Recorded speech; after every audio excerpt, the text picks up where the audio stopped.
Opa, tudo bem, pessoal? Tá todo mundo falando do famoso vídeo da reunião ministerial do governo Bolsonaro. Então eu resolvi dar os meus pitacos e minhas considerações sobre esse vídeo também. Eu sou o Léo Augusto e está começando agora Sem Meias Palavras. Antes de comentar e dar os meus pitacos sobre o vídeo, eu vou dar uma explicação. Eu estou fazendo esse Sem Meias Palavras de pijama em homenagem aos generais de pijama que essa semana escreveu uma carta muito bonitinha para o Supremo Tribunal Federal, onde eles, das coisas mais simples que eles falavam, eram em guerra civil. E general de pijama, no meu ver, tem que ficar em casa quietinho. Por eles escreverem essa carta para para ser solidário ao general Heleno, general Augusto Heleno. Gente, quem não sabe a história e as trajetórias, quem não sabe a história e não sabe as trajetórias das pessoas, insiste nos mesmos erros.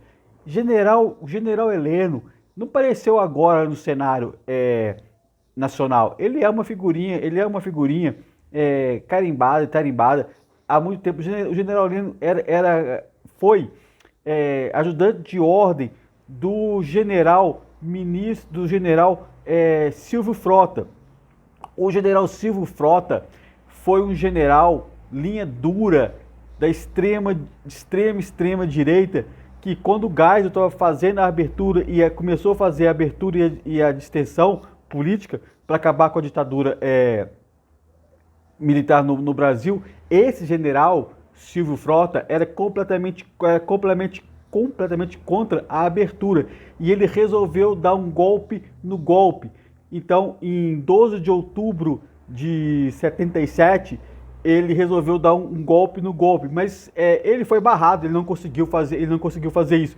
E um dos ajudantes dele, um capitão de ordem, dentro do ministério, dentro do gabinete desse Silvio Frota, era ninguém menos e ninguém mais do que o general Heleno. Hoje general, na época ele tinha uma patente inferior, se eu não me engano ele era capitão. Então o general Heleno, ele já vem de histórias golpistas e contra-golpistas há muito tempo, então não é novidade as coisas que ele fala. Aonde que está essa história? Essa história está aqui, ó, nesse livro aqui, A Ditadura Envergonhada de Hélio Gaspari, pela Companhia das Letras, tá certo? Recomendo muito. É uma coleção de 5 livros bem ilustrativos sobre esse período da ditadura militar no Brasil.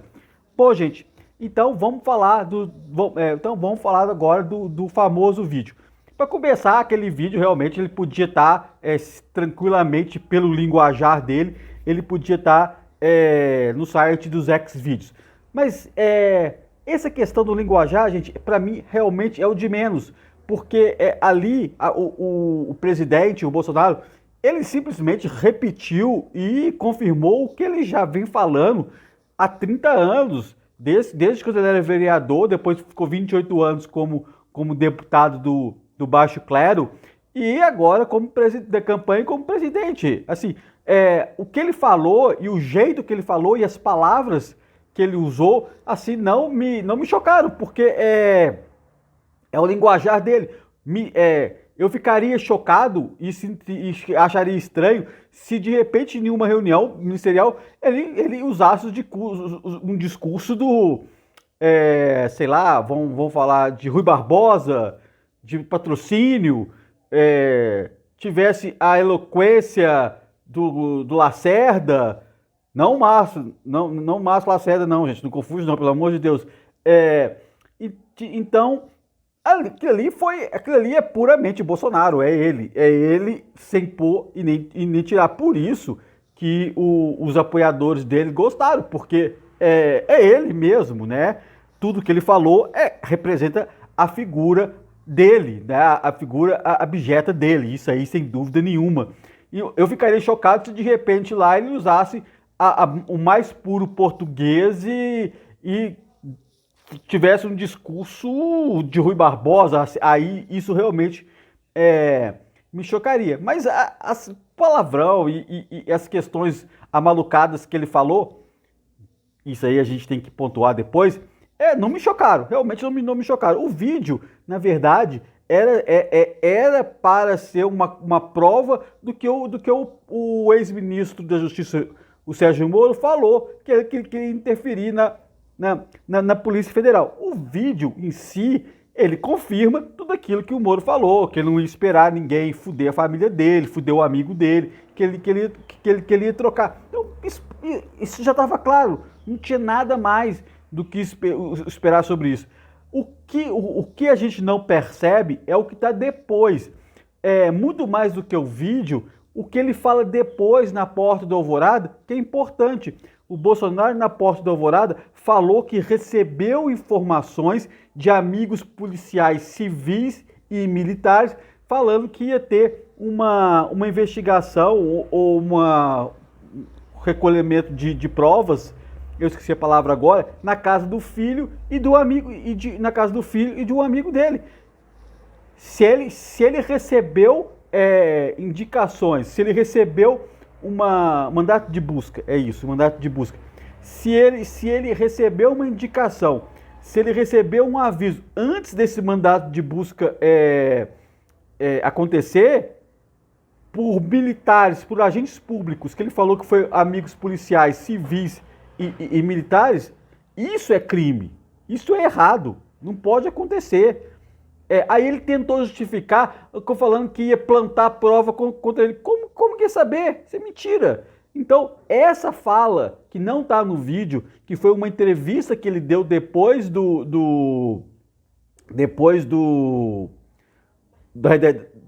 exposição do vídeo, que eu acho bem pior. Ali ele confessou que ele recebe sim informações privilegiadas de agentes públicos sobre investigações que estão correndo. O mandato de busca ele tem que ser secreto, porque se a pessoa saber antecipadamente que vai ter o mandato de busca, vai esconder prova, vai destruir evidências, vai acabar com todo o entorno daquele ambiente. Então, na reunião, realmente eu não vejo nada. Assim, o Bolsonaro não acrescentou nada, porque tudo ali era puro Bolsonaro, tá tudo bem, colaborou com a defesa do Moro, colaborou, assim, nível médico, que a gente já sabia, e o que eu achei aonde que é pior a fala dele, nem tá no vídeo, tá nessa entrevista depois que ele dá, que ele fala que recebe informações privilegiadas de agentes públicos. Crime. Não tem outra palavra, crime. Então, do Bolsonaro eu não tenho nada para falar sobre o vídeo, porque o vídeo é ele puro mesmo, e é aquilo. O que acontece são as outras falas que tem no vídeo, e assim, e notadamente de alguns ministros. Gente, do ministro da Educação, daquele sujeito do ministro da Educação, também não tem nada para falar. O cara que se apresenta com um guarda-chuva no gabinete do ministro da Educação, fazendo piadinha, não posso esperar muito dele também, não posso. A Damares que vai em evento público e fala que viu Jesus da Goiabeira e ela subiu lá e ficou conversando com Jesus da Goiabeira, também não tem muito do que esperar de umas pessoas dela. Então a fala do Van Traub e a fala da Damares também não me espantam também. Me espantaria se tivesse uma eloquência muito grande, como não teve. Então, para mim, não teve muita espanto nessas duas figuras da nossa república. Agora, algumas falas que a gente tem que prestar bastante atenção. Eu vou destacar aqui algumas falas. A primeira que eu vou destacar é do Ricardo Salles, do ministro do Meio Ambiente. Ele falou que vamos aproveitar que tem gente morrendo de Covid, vamos aproveitar que tem 22 mil brasileiros morrendo de Covid, que está um caos na saúde pública, e vamos passar as medidas que a gente quer que passe sem ninguém perceber. vamos passar todas as medidas e todas as leis que a gente quer que passe e ninguém vai perceber, porque a imprensa está focada na morte de milhares de brasileiros, que a imprensa está focada na pior crise de saúde pública que o Brasil já passou, pelo menos no século XX e no século XXI. Assim, em momento nenhum ele vê essa epidemia de maneira trágica, de maneira absurda. Não, ele vê como uma oportunidade para poder passar as coisas que eles querem passar. Gente, isso é de uma loucura tremenda. O cara falar isso em uma reunião ministerial. É assim, aí, em contrapartida, se a gente prestar atenção na fala do Ricardo e não olhar para ele, mas olhar para a cara do Taj, o Taj estava assim, com uma cara de completamente assim, o que esse cara tá falando? Quando o Taj olha para a cara dele e fala assim, cara de espanto, ele não acredita que tá ouvindo aquilo de um ministro de um ministro de Estado. E realmente assim, é inconcebível essa fala do Ricardo Salles, que é a tradução dela é essa. Vamos aproveitar que está morrendo milhares de brasileiros, vamos aproveitar que a gente está na maior crise sanitária, de saúde pública, e vamos passar as coisas que a gente quer que passe. Gente, isso é de uma crueldade e de uma insensibilidade tamanha que assim, que eu não consigo entender como que as pessoas não ficam completamente revoltadas com essa fala do Ricardo Salles. A outra fala que ninguém prestou muita atenção, mas que a gente tem que olhar um pouquinho com mais, jogar um pouquinho mais de foco, é a fala do Pedro Guimarães, do presidente da Caixa Econômica. O Pedro Guimarães começa a falar lá da pessoa que foi presa, da pessoa que estava nadando na praia do Leblon, proibindo, descumprindo uma ordem do governo do Rio de Janeiro, e foi presa, e era uma esposa de deputado com a filha, e ele falou que se fosse a filha dele, ele pegaria as 15 armas dele e matava ou morria. Então, também, aí já começou, que é uma pessoa que não tá muito ligada pela a situação, pela ordem pública. E o pior disso, não foi isso que ele falou, foi que ele falou sobre a Caixa Econômica, sobre a Caixa Econômica.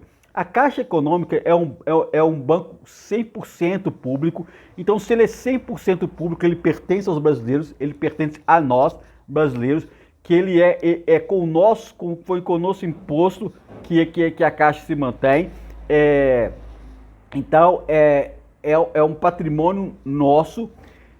E ele falou e deixou bem claro que das 120 diretorias que a Caixa tinha, ele expulsou, sei lá quantos, 105, sei lá, expulsou, sei lá quantos diretores, expulsou, essa foi a palavra que ele usou, expulsou, sei lá quantos diretores da Caixa. Mas, se o presidente precisasse de alguma das diretorias e o Guedes falasse com ele, estava à disposição. Então, traduzindo, o que é isso? O governo está negociando com o Centrão. O Centrão, ele é o partido, ele é o partido fisiológico, ele é o partido que não está nem aí, é o partido que vende a mãe e entrega, é o partido que quer assaltar mesmo o erário. Tanto que a maioria, que tem gente condenada pelo mensalão, tem gente condenada pelo petrolão, que estão voltando a ter a chave do cofre. E isso que ele falou, se o presidente ou o Guedes precisar de uma diretoria da Caixa Econômica, ele coloca lá, porque ele não vê problema nenhum nisso. Então ele não vê problema nenhum em vender, em lotear, em dar, em ceder uma diretoria da Caixa para esse pessoal do Centrão, para poder roubar o erário nacional. A Caixa Econômica, a história da Caixa Econômica é muito bonita. Se você for olhar, vale a pena a gente estudar. E a Caixa Econômica, ela foi fundada por duas figuras muito emblemáticas no Brasil, que foi Dom Pedro II e o Barão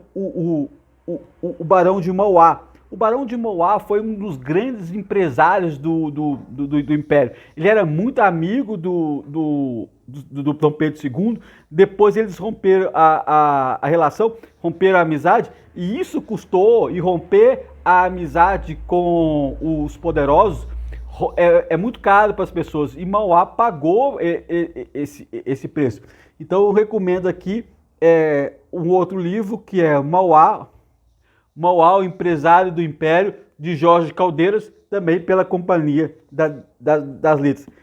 Esse aqui é uma biografia do Barão de Mauá. Muito boa, recomendo também a vocês, para começar a gente entender um pouco mais do Brasil. E a terceira fala que eu quero destacar aqui são as falas pavorosas do Guedes. O Guedes só falou absurdo. Se a gente for parar para pegar e dissecar as falas do Guedes, a gente vê o completo absurdo que ele falou. Ele falou o seguinte: aí a gente tá aqui, tá todo mundo envolvido, abraça a gente abraça a pessoa, põe uma granada no bolso do inimigo, 2 anos sem de salário congelado. Sabe o que ele tá falando?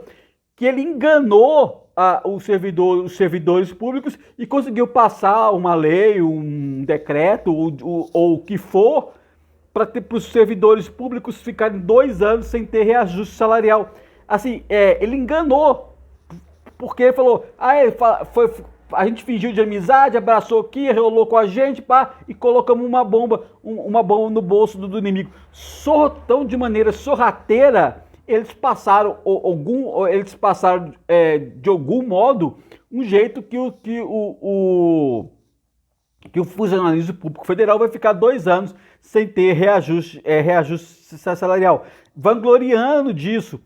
Uma outra fala que a gente tem que prestar bastante atenção, que o Guedes falou, foi assim, o seguinte: ele falou, abre aspas, nós vamos ganhar muito dinheiro se a gente salvar grandes empresas, e vamos perder muito dinheiro se a gente olhar para os pequeninos, fecha aspas. O que é isso? Ele está falando que depois que passar essa crise, de saúde, e a gente entrar numa fase de reconstrução, porque a gente vai ter que passar por uma fase assim, gigantesca de reconstrução. O mundo todo está em recessão. A China, que é a locomotiva do mundo, tá com recessão de -3 do PIB dela. A Alemanha já tá tecnicamente em recessão. A Europa já está abrindo com os vários modos de reconstruir. Os Estados Unidos já começou uma campanha de reconstrução antes de passar da fase mais crítica do coronavírus. E aqui no Brasil, a gente está vivendo essa expansão louca do coronavírus, e a gente tem que começar a já organizar e a pensar nos planos para a gente poder reestruturar a economia depois que passar esse coronavírus. Não, é agora que a gente tem que esperar a fazer os planos para poder reestruturar a economia. E o que ele está deixando muito claramente ali, quando ele fala que vai salvar as grandes empresas e não vai olhar para os pequenininhos. Então quer dizer que você que sou dentista, você que é dentista, você que é empresa, que é microempresário, você que tem um salão de beleza, você que tem uma pequena padaria, você que tem uma pequena academia, que não é dona da academia, que é amigo, que é amigo deles, lá, que é o Corona, que é de uma rede de academia, você que tem sua loja de roupa, você que faz os seus empreendimentos, você não vai achar linha de crédito para poder fazer a sua reestruturação. E como não acham? E como já tem diversas reportagens e diversos relatos falando que quando as pessoas chegam no banco indo pela busca, pela propaganda do governo, não consegue a linha de crédito. Não consegue a linha de crédito, porque simplesmente elas não existem, porque não é a finalidade, a finalidade desse governo ajudar os pequenos, é ajudar as grandes empresas. Então nós que somos a base ali da economia, que geramos aquela economia, você que recebe o seu cliente, que é um empreendedor médio e pequeno, vai ter que pensar no modo de fazer essa reestruturação, porque lá eles deixaram bem claros que não vão fazer. O Guedes deixou bem claro que não vai fazer. E uma outra fala do Guedes que eu quero destacar aqui é uma que ele fala que pega e vai contratar, levar para o exército os jovens pagando 200, 300 reais, que de manhã eles ficam cantando o hino nacional, hasteando bandeira, tendo aula de OSPB, depois eles vão construir, depois eles vão ser voluntários para construir estrada e aprender a ser cidadão, construir estrada e reconstruir a infraestrutura do país. Gente, isso é trabalho de escravo. O cara falou que o cara deixou claro que ele é a favor do trabalho escravo. Na minha opinião, no meu modo de vida, é trabalho escravo, que leva os jovens para o quartel, dá 200 reais para ele por mês, e ele vai ficar de manhã lá cantando o hino nacional, hasteando a bandeira, tendo aula de USPB, ou seja, numa lavagem cerebral brutal, e depois vai construir estrada. Vai construir estrada. Gente, assim, essas falas são inconcebíveis. Eu não sei como é que a gente não pode chegar e ficar revoltado com essas falas. Nós ficamos muito focados naquilo que o Bolsonaro falou e esquecemos de escutar as outras falas. Mas as outras falas, o Bolsonaro foi Bolsonaro o tempo todo, não tem o que falar. E as outras falas que são reveladoras. As três falas que eu destaquei do Guedes são completamente absurdas. A fala do presidente da Caixa Econômica confessando que vai deixar ter uma diretoria lá para o pessoal entrar e meter a mão. E a fala do Ricardo Salles é inconcebível. Falar que vão aproveitar o momento que está morrendo o pessoal e passar as medidas que a gente quer. Gente, o que a gente tem que pensar é que ali era uma reunião ministerial, era uma reunião com todos os ministros e com alguns presidentes de bancos estatais. Gente, ali estava reunido as pessoas que governam o país, as pessoas que escolhem o nosso destino, e a gente vê que são pessoas completamente despreparadas, são pessoas assim que não sabem o que falam e o que fazem, porque era uma reunião ministerial para poder lançar bases de um programa do governo. Então cada um ia falar qual que era a sua ação dentro desse programa de governo para poder esse programa ser efetivado. E simplesmente ninguém falou desse programa. E esse programa, o folder, que se você reparar, o folder que está lá atrás, é o cartaz, o painel que está lá atrás, é desse programa. E é assim, e é ótimo, porque é escrito Brasil, sei lá o quê, e tem cinco ou seis crianças, e todas as crianças que estão lá são branquinhas, bonitinhas e bem arrumadinhas. Então, assim, é como se o Brasil fosse um país nórdico. Esse cartaz que está lá desse programa, que era a pauta da reunião. Então a reunião foi tudo menos discutir esse programa. Então ali, pessoas que estão conduzindo o destino do país, pessoas que estão conduzindo o nosso destino, a gente percebe que são completamente destrambelhadas, que não tem uma linha de raciocínio, que cada um chegou lá e apresentou uma queixa e uma fala absurda. É isso que me espanta mais, muito mais do que os palavrões que o Bolsonaro falou e muito mais das falas e das considerações que o Bolsonaro fez, porque o Bolsonaro, na verdade, foi o Bolsonaro.